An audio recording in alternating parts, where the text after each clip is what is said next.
There you go, so I'm not going to hear back from the local council at the moment about the possibility of getting temporary accommodation till Friday because apparently the weather's getting cold. Now, I've been very clear with them.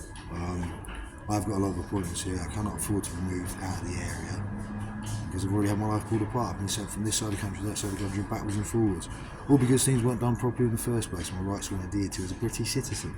Instead, they were mowed over by certain people thinking that they had a right to wreck my home and destroy my marriage because they wanted to bully my wife into doing things because they thought they knew better.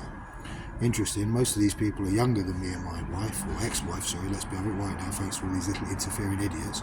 So I want to cover up the fact that they couldn't have all of her time.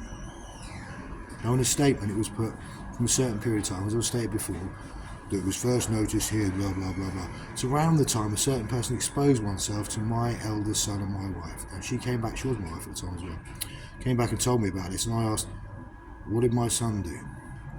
He didn't know where to look. Now, let's have a look at this and let's be honest about this. If this was reversed, and it was, let's say, one of my adult friends who just walked along and flopped out his genitalia in front of one of the children, me, most of my friends, etc., would have probably beaten him up. But because it's a woman, it's allowed, is it?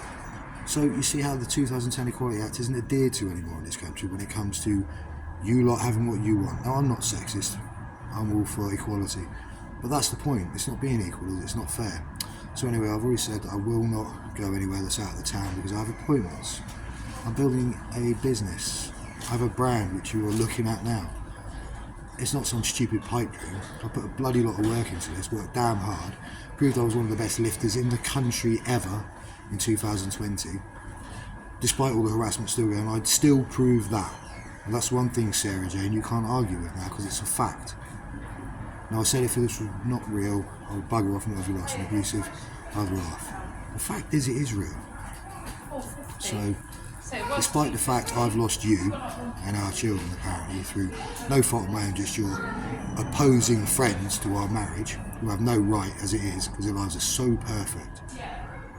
But they're not, are they? Arrogant, egotistical bullies.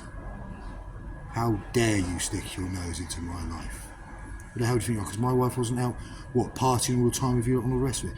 Because she's a decent, hard-working woman who didn't need drugs or to be out every 10 minutes, abusing our kids, leaving them wherever they're by themselves, or doing malicious stuff all over Facebook, which was encouraged by a lot of you. It's a disgrace, and that's a disgrace, and I'm not happy about it. So I'm going to make sure, as I was told to, that it goes to the media along with every bit of the harassment and everything else. Now it's real, Sarah Jane was there, as with the children. They know it's a fact. That is the reason we were moved in the first place. It carried on. Blah, blah, blah. You see how this goes. But it won't change because the truth doesn't change to fit people's agendas. For some reason, everyone had an agenda about our wife, our life. Don't know why, I'm not interested. No more to happen.